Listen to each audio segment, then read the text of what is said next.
Hello hi welcome to all. ഇന്ന് നമ്മൾ നോക്കുന്നത് നിങ്ങളുടെ പേഴ്സന്റെ ട്രൂ ഫീലിങ്സ് ആണ് നോക്കുന്നത്. അതുപോലെ അവർ നിങ്ങളിലേക്ക് തിരിച്ചു വരുമോ എന്നും നിങ്ങൾക്ക് ഏഞ്ചൽ തരുന്ന ഒരു മെസ്സേജും അതാണ് ഇന്ന് നമ്മൾ നോക്കുന്നത്. ഓക്കെ, അപ്പൊ ഇത് ജനറൽ റീഡിംഗ് ആണ്. നിങ്ങൾക്ക് റെസനേറ്റ് ആകുന്ന കാര്യങ്ങൾ മാത്രം എടുക്കുക, അല്ലാത്ത കാര്യങ്ങൾ വിട്ടുകളയുക. നെഗറ്റീവിന് ജീവിതത്തിലേക്ക് അട്രാക്ട് ചെയ്യാതിരിക്കുക. പിന്നെ ടൈംലെസ് ആയതുകൊണ്ട് നിങ്ങളുടെ മുന്നിലേക്ക് ഈ വീഡിയോ എപ്പോൾ വരുന്നോ അപ്പോൾ നിങ്ങൾക്ക് ഇത് റെസനേറ്റ് ആകുന്നതാണ്. ഓക്കെ, അപ്പൊ നമുക്ക് റീഡിങ്ങിലേക്ക് പോവാം. അപ്പൊ നിങ്ങൾക്കുള്ള കാർഡ് ഇതാണ്. ഓക്കെ, ഇവിടെ ഫസ്റ്റ് തന്നെ വന്നിട്ടുണ്ടായിരുന്ന കാർഡ് എന്ന് പറയുന്നത് സിക്സ് ഓഫ് സോർഡ്സ് റിവേഴ്സ്ഡ് ആണ് വന്നിട്ടുണ്ടായിരുന്നത്. അതായത് നിങ്ങളുടെ പേഴ്സന്റെ അടുത്ത് ഒരു തേർഡ് പാർട്ടി സിറ്റുവേഷൻ, നിങ്ങളുടെ റിലേഷൻഷിപ്പിൽ ഒരു തേർഡ് പാർട്ടിയെ കാണുന്നുണ്ട്. നിങ്ങൾ ബ്രേക്കപ്പ് ആയിട്ടുണ്ടാകുക ഈ ഒരു തേർഡ് പാർട്ടി കാരണമായിരിക്കാം. നോ കോണ്ടാക്ട് സിറ്റുവേഷനിലേക്ക് പോയതും ഈ ഒരു വ്യക്തി കാരണമായിരിക്കാം. നിങ്ങളുടെ പേഴ്സന്റെ ലൈഫിലേക്ക് വന്നിട്ടുള്ള ഒരു വ്യക്തി കാരണമാണ് നിങ്ങളുടെ ഇടയിൽ ഒരു ഡിസ്റ്റൻസ് വന്നത്. ഓക്കെ, പക്ഷെ ഇപ്പോൾ അവർ അത് റിയലൈസ് ചെയ്യുന്നുണ്ട്. കാരണം തേർഡ് പാർട്ടി എന്ന വ്യക്തി നിങ്ങളുടെ പേഴ്സന്റെ ലൈഫിലേക്ക് വന്നത് അവരുടെ കാര്യങ്ങൾ നേടിയെടുക്കാൻ വേണ്ടിയിട്ടാണ്. അവരുടെ ആവശ്യങ്ങൾക്ക് വേണ്ടി മാത്രമാണ് ഇങ്ങനെ ഒരു പേഴ്സൺ വന്നത്. പക്ഷെ പാസ്റ്റില് ഈ ഒരു നിങ്ങളുടെ പേഴ്സൺ നിങ്ങൾക്ക് ഒരു വാല്യൂ തന്നില്ല. നിങ്ങൾ ഒരുപാട് സ്നേഹിച്ചു, കാര്യങ്ങളൊക്കെ ഉണ്ടായിരുന്നു, പക്ഷെ അവർ നിങ്ങൾക്കൊരു വില തന്നിട്ടുണ്ടായിരുന്നില്ല. നിങ്ങൾക്ക് തരേണ്ട എല്ലാ സ്നേഹവും അവർ കൊടുത്തത് തേർഡ് പാർട്ടിക്കായിരുന്നു. അവിടെ നിങ്ങൾ ഇങ്ങനെ അവോയ്ഡ് ചെയ്ത് നിർത്തി. കമ്മ്യൂണിക്കേഷൻ ഒക്കെ കുറഞ്ഞു നിങ്ങളുമായിട്ട്.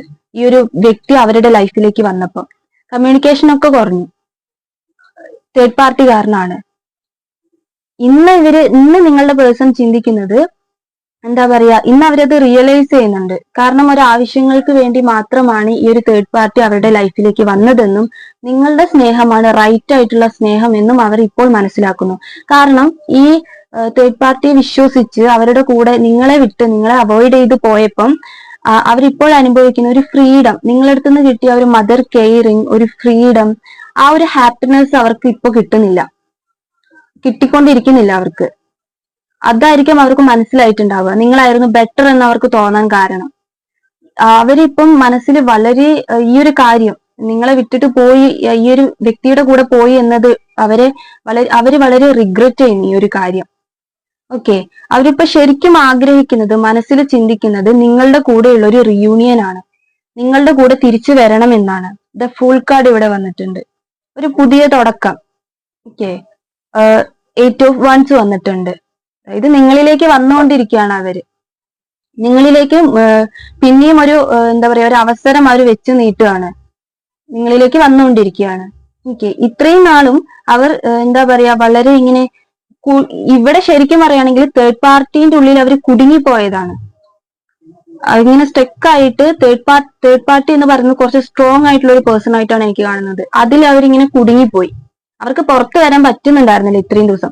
പക്ഷെ ഇപ്പോൾ അവര് ആ സ്റ്റെക്കായി നിന്നിട്ടുള്ള ആ ഒരു എന്താ പറയാ ഏകാന്തത, അതേപോലെ ഇങ്ങനെ ഭയങ്കര ഇങ്ങനെ ഡൗൺ ആയിട്ട് ഇരുന്ന ആ ഒരു സ്റ്റേജിൽ നിന്നും സ്വന്തം പുറത്ത് വന്നിട്ട് അവർ ചെയ്യുന്നത് നിങ്ങളടുത്തോട്ട് വരുന്നു.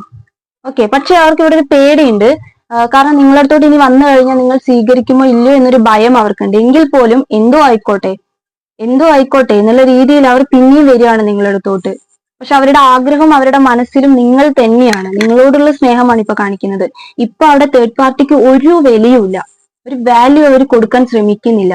കാരണം അവരൊക്കെ റിയലൈസ് ചെയ്തു തേർഡ് പാർട്ടി എന്ന് പറയുന്നത് വെറുതെ ഒരു ആവശ്യത്തിന് വന്ന വ്യക്തിയാണ്. നിങ്ങളെപ്പോലെ സ്നേഹിക്കാൻ നിങ്ങൾക്ക് മാത്രമേ സാധിക്കൂ എന്നിവര് ഇപ്പോൾ റിയലൈസ് ചെയ്യുന്നുണ്ട്. സോ അവർ നിങ്ങളിലേക്ക് തിരിച്ചു വരുന്നു. റിയൂണിയൻ, ബ്രേക്കപ്പ് ആയവരാണ് എനിക്ക് ഇവിടെ കൂടുതൽ കാണുന്നത്. നോ കോണ്ടാക്ട് സിറ്റുവേഷൻ, റിയൂണിയൻ ആണ് ഇവിടെ കാണിക്കുന്നത്. ഓക്കെ, അതേപോലെ തന്നെ നിങ്ങളുടെ കൂടെ ഒരു ഫാമിലി അവരിപ്പോൾ ആഗ്രഹിക്കുന്നുണ്ട്. പഴയതുപോലെ തന്നെയുള്ള ഒരു റിലേഷൻഷിപ്പ്. പക്ഷെ നിങ്ങൾ പാസ്റ്റിലാണെങ്കിൽ ഇവരെ കൊടുത്ത് നിങ്ങൾ ഒരുപാട് കെയറിങ്ങും അതേപോലെ സ്നേഹവും ഒക്കെ അവർക്ക് കൊടുത്തിട്ടുണ്ടാവും. പക്ഷെ അവർ അതുപോലെ ഒന്നും നിങ്ങൾക്ക് തിരിച്ചു തന്നിട്ടുണ്ടാവില്ല. അതിന് പകരം ഈ തേർഡ് പാർട്ടി ആയിട്ടുള്ള വ്യക്തിക്ക് നിങ്ങൾക്ക് തരാത്ത ആ കാര്യങ്ങളും സ്നേഹവും കെയറിങ്ങും ഒക്കെ ഇവർ കൊടുത്തിട്ടുണ്ടാവും. അതൊക്കെ നിങ്ങളെ ഒരുപാട് ഹേർട്ട് ചെയ്യിപ്പിച്ചിട്ടുണ്ടാവും. എന്നിട്ടും നിങ്ങൾ അവിടെ തന്നെ സ്റ്റക്കായി നിന്നിട്ടുണ്ടാകാം. നിങ്ങളുടെ പേഴ്സണിൽ തന്നെ നിങ്ങൾ സ്റ്റക്കായി നിന്നിട്ടുണ്ടാകാം. അതൊക്കെ അവരിപ്പോൾ മനസ്സിലാക്കുന്നുണ്ട്. എത്രത്തോളം നിങ്ങളെ വേദനിപ്പിച്ചു എന്നുള്ളതൊക്കെ അവരിപ്പോൾ മനസ്സിലാക്കുന്നുണ്ട്. അതുകൊണ്ട് തന്നെ അവർ നിങ്ങളിലേക്ക് എല്ലാം വളരെ ഹാപ്പി ആയിട്ടുള്ള, റൊമാൻറ്റിക് ആയിട്ടുള്ള, വളരെ എന്താ പറയാ സെക്യൂർ ആയിട്ടുള്ള ഒരു ലവുമായിട്ട് നിങ്ങളുടെ അടുത്തോട്ട് തിരിച്ചു വരികയാണ്. അതായത് ഫസ്റ്റ് നിങ്ങൾക്ക് കിട്ടാത്ത അത്രയും നിങ്ങൾ തന്നെ എക്സൈറ്റഡ് ആയി പോകും ഈ ഒരു ലവില്. കാരണം അവർക്ക് ഒരുപാട് മാറ്റങ്ങൾ കൊണ്ടാണ് അവർ വരുന്നത്. ഇനി അവർ ഒരിക്കലും അങ്ങനെ ചെയ്യില്ല. കാരണം നിങ്ങളുടെ സ്നേഹമാണ് റിയൽ എന്ന് അവർ മനസ്സിലാക്കുന്നുണ്ട്. ഇവിടെ തേർഡ് പാർട്ടി കാരണമാണ് അവർ സ്റ്റക്കായി പോയത്. അവരുടെ ഭാഗത്ത് ഒരു തെറ്റെന്ന് പറയാൻ പറ്റില്ല. അവര് തേർഡ് പാർട്ടിയിൽ ഒന്ന് കുടുങ്ങിപ്പോയതാണ്.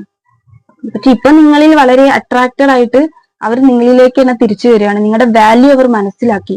നിങ്ങളോട് മാപ്പ് പറയണം, സോറി പറയണം എന്ന് അവരുടെ ഉള്ളിന്റെ ഉള്ളിൽ അവർ വിചാരിക്കുന്നുണ്ട്. നിങ്ങളടുത്ത് സോറി പറയണം. പണ്ട് നിങ്ങൾക്ക് തരാതിരുന്ന, അതായത് പാസ്റ്റിൽ നിങ്ങൾക്ക് തരാതിരുന്ന സ്നേഹവും കെയറിങ്ങും ഒക്കെ നിങ്ങൾക്ക് തരണം എന്ന് അവർ വിചാരിക്കുന്നു. തേർഡ് പാർട്ടിയിൽ നിന്ന് നിങ്ങൾ കൊടുത്ത അത്രയും ഫ്രീഡം ഒന്നും അവർക്ക് കിട്ടിയിട്ടുണ്ടായിരുന്നിട്ടില്ല. അവർ വിചാരിച്ചതുപോലെ ഒരു സ്നേഹം അവർക്ക് കിട്ടിയില്ല. അതൊക്കെ തന്നെയാണ് അവരിത് റിയലൈസ് ചെയ്യാനുള്ള കാരണവും. പക്ഷെ നിങ്ങൾക്ക് ഇവിടെ ബോട്ടം ഓഫ് ദ ഡെക്ക് എനിക്ക് കിട്ടിയിട്ടുണ്ടായിരുന്നത് 9 ഓഫ് പെന്റിക്കിൾ ആണ്. നിങ്ങൾക്ക് ആ ഒരു സ്നേഹം, അതായത് ഫ്രീഡം, അതേപോലെ ഇൻഡിപെൻഡന്റ് ആയിട്ടൊക്കെ ഉള്ള ഒരു റിലേഷൻഷിപ്പ്, അതാണ് ഇനി അവർ വെച്ച് നീട്ടുന്നത്. ഓക്കെ, അതായത് ഇവിടെ ബ്രേക്കപ്പിലുള്ളവർക്കും നോ കോണ്ടാക്റ്റിലുള്ളവർക്കും ഒക്കെ ഒരു റീയൂണിയൻ ആണ്. അവര് ഉടനെ തന്നെ നിങ്ങളുടെ അടുത്തോട്ട് വരികയാണ്. മുന്നോട്ട് പോകുന്നതും വളരെ ഹാപ്പി ആയിട്ട് തന്നെയാണ്. നിങ്ങൾ പ്രതീക്ഷിക്കാത്ത, എക്സൈറ്റഡ് ആയിട്ടുള്ള ഒരു ബന്ധം, അതാണ് ഇവിടെ കാണിക്കുന്നത്. ഓക്കെ, ഇനി നിങ്ങൾക്ക് ഏഞ്ചൽസ് തരുന്ന മെസ്സേജ് എന്താ നോക്കാം. Take time to reflect. ഇപ്പൊ നിങ്ങൾക്കുള്ള സമയമാണ്. അതായത് നിങ്ങൾ ഇത്രയും നാളും വളരെ സ്നേഹിച്ച്, വളരെ അവർക്ക് വേണ്ടിയിട്ട് കുറെ ടൈമൊക്കെ സ്പെൻഡ് ചെയ്ത് വളരെ അങ്ങനെ കാത്തിരുന്ന വ്യക്തികളായിരിക്കാം നിങ്ങൾ. അവർക്ക് വേണ്ടി ജീവിച്ചവരായിരിക്കാം. അതൊക്കെ മനസ്സിലാക്കിയിട്ട് നിങ്ങൾ കാത്തിരുന്ന അതിനുള്ളൊരു റിസൾട്ട്, നിങ്ങൾ ആഗ്രഹിച്ചതുപോലെയുള്ള ഒരു സ്നേഹം നിങ്ങളിലേക്ക് തിരിച്ചു വരുന്നു എന്നാണ് പറയുന്നത്. ഓക്കെ, പിന്നെ release the old and rest. അതായത് നിങ്ങളുടെ പാസ്റ്റിലുള്ള കാര്യങ്ങൾ ഇതിപ്പോ നിങ്ങളിലേക്ക് തിരിച്ചു വരുന്ന സമയത്ത് നിങ്ങൾ ഒരിക്കലും അവരെ പാസ്റ്റിലെ കാര്യങ്ങൾ പറഞ്ഞിങ്ങനെ അവോയ്ഡ് ചെയ്യേണ്ട കാര്യമില്ല. കാരണം അവരുടെ എല്ലാ കാര്യങ്ങളും അവർ മനസ്സിലാക്കിയിട്ടാണ് തിരിച്ചു വരുന്നത്. അങ്ങനെ മനസ്സിലാക്കി തിരിച്ചു വരുന്നത് കൊണ്ട് തന്നെ ഇനിയൊരു ഇതിലേക്ക് അവർ കാലെടുത്ത് വെക്കില്ല, തെറ്റിലേക്ക് കാലെടുത്ത് വെക്കില്ല. അതേപോലെ തന്നെ നിങ്ങൾക്ക് പണ്ട് തരാത്ത സ്നേഹവും കാര്യങ്ങളൊക്കെ ഇനി കിട്ടും. അതിവിടെ കാണിക്കുന്നുണ്ട്. നിങ്ങൾക്ക് ഇനി അവർ തരാത്ത എല്ലാ കാര്യങ്ങളും അവർ നിങ്ങൾക്ക് ഇനി തരും. ഓക്കെ, അതാണ് ഇവിടെ പറയുന്നത്. ഓൾഡിലെ കാര്യങ്ങൾ, പാസ്റ്റ് ആയിട്ടുള്ള കാര്യങ്ങൾ നിങ്ങൾ മറന്നു പോവുക. ഇനി അത് നിങ്ങൾ ചിന്തിച്ചിരിക്കേണ്ട കാര്യമില്ല. ഇനി വരുന്നതിൽ നിങ്ങൾ സന്തോഷം കണ്ടെത്തുന്ന പറയുന്നത്. പാസ്റ്റ് തന്നെ. ഫ്യൂച്ചറിന്റെ കാര്യമാണ് പറയുന്നത്. ഇവരെ കൊടുത്ത് നിങ്ങൾ വളരെ ഹാപ്പി ആയിരിക്കും എന്നാണ് പറയുന്നത്. Enjoy success and happiness. നിങ്ങൾക്ക് ഇനി വരുന്ന കാര്യത്തിൽ നിങ്ങൾക്ക് ഇപ്പോൾ സക്സസ് ആണ് വരാൻ പോകുന്നത്. അതായത് നിങ്ങൾ വെയിറ്റ് ചെയ്തിരുന്ന കാര്യം ആയിരിക്കാം. ഒരുപാട് അവരെന്നെ മനസ്സിലാക്കുന്നില്ലല്ലോ എന്നൊക്കെ നിങ്ങൾ ചിന്തിച്ചിട്ടുണ്ടാകും. പക്ഷെ ഇപ്പോൾ ഇനി അവർ വരുന്നത്, ഈ ഒരു റിയൂണിയൻ എന്ന് പറയുന്നത്, അവർ നിങ്ങളെ മനസ്സിലാക്കി നിങ്ങളുടെ അടുത്തോട്ട് വരുന്നതാണ്. സോ നിങ്ങൾ അതിൽ ഹാപ്പിനെസ് നിങ്ങൾ കണ്ടെത്തുക. പാസ്റ്റിലെ കാര്യങ്ങളൊക്കെ വിട്ട് കളയുക. You are not alone. നിങ്ങൾ ഒറ്റയ്ക്കല്ല. കാരണം നിങ്ങളുടെ കൂടെ ഗാർഡിയൻ ഏഞ്ചലും ഉണ്ട്. നിങ്ങൾ ഒറ്റയ്ക്കേ അല്ല. നിങ്ങളുടെ വിഷമങ്ങളും കാര്യങ്ങളും ഒക്കെ ഇവർ കാണുന്നുണ്ട് എന്നാണ് പറയുന്നത്. അതിനൊക്കെയുള്ള ഒരു ആൻസർ ആണ് യൂണിവേഴ്സ് തരുന്നത്. Move in A new direction. നിങ്ങൾ ഇനി പുതിയ പാസ്റ്റിലെ കാര്യങ്ങൾ പാസ്റ്റിൽ അവിടെ വിട്ട് കളഞ്ഞിട്ട് പുതിയ ഒരു കാര്യത്തിലേക്ക് തന്നെ പോവുക. അതായത് ഇവർ വരുമ്പോൾ ഇനി വരുന്ന ഒരു റിലേഷൻഷിപ്പ് എന്ന് പറഞ്ഞാൽ വളരെ എക്സൈറ്റഡ് ആയിട്ടുള്ള, വളരെ അമേസിംഗ് ആയിട്ടുള്ള ഒരു ലവ് തന്നെയാണ് ഇവർ നിങ്ങൾക്ക് തരാൻ പോകുന്നത്. ആദ്യം നിങ്ങൾക്ക് ചിലപ്പോൾ ഇവർ ഫ്രീഡം ഒന്നും തന്നിട്ടുണ്ടാകില്ല. വളരെ ഇങ്ങനെ നിങ്ങളെ അടച്ചിട്ട ഒരു അവസ്ഥയിലൊക്കെ നിങ്ങളെ വെച്ചിട്ടുണ്ടാകും. പക്ഷെ അവർ അതിൽ നിന്ന് ഇനി അങ്ങനെ ഒരു കാര്യം നിങ്ങളടുത്ത് ചെയ്യില്ല. കാരണം അവര് വേറൊരു വ്യക്തിയിലേക്ക് പോയപ്പോൾ അവരത് അനുഭവിച്ചു. കാരണം നിങ്ങളോട് ചെയ്തിട്ടുള്ള എല്ലാ തെറ്റുകൾക്കുമുള്ള ഒരു കാര്യം വേറൊരു വ്യക്തിയിൽ നിന്ന് അവർക്ക് ലഭിച്ചപ്പോൾ അവർക്ക് മനസ്സിലായി അതിന്റെ വേദന, നിങ്ങളെ എത്രത്തോളം വേദനിപ്പിച്ചു എന്നുള്ളതൊക്കെ അവർ റിയലൈസ് ചെയ്തു. സോ അതിനൊക്കെ പ്രതിഫലമായിട്ട് അതുകൊണ്ട് അവർ ഇരട്ടി സ്നേഹം നിങ്ങൾക്ക് തരാൻ വേണ്ടിയിട്ടാണ് നിങ്ങളുടെ അടുത്തോട്ട് വരുന്നത്. അപ്പൊ പാസ്റ്റിലെ കാര്യങ്ങളൊന്നും അത് അവിടെ വിടുക. ഇനി മുന്നിലേക്കുള്ള ഹാപ്പിനെസ് നിങ്ങൾ നോക്കുക. ഓക്കെ.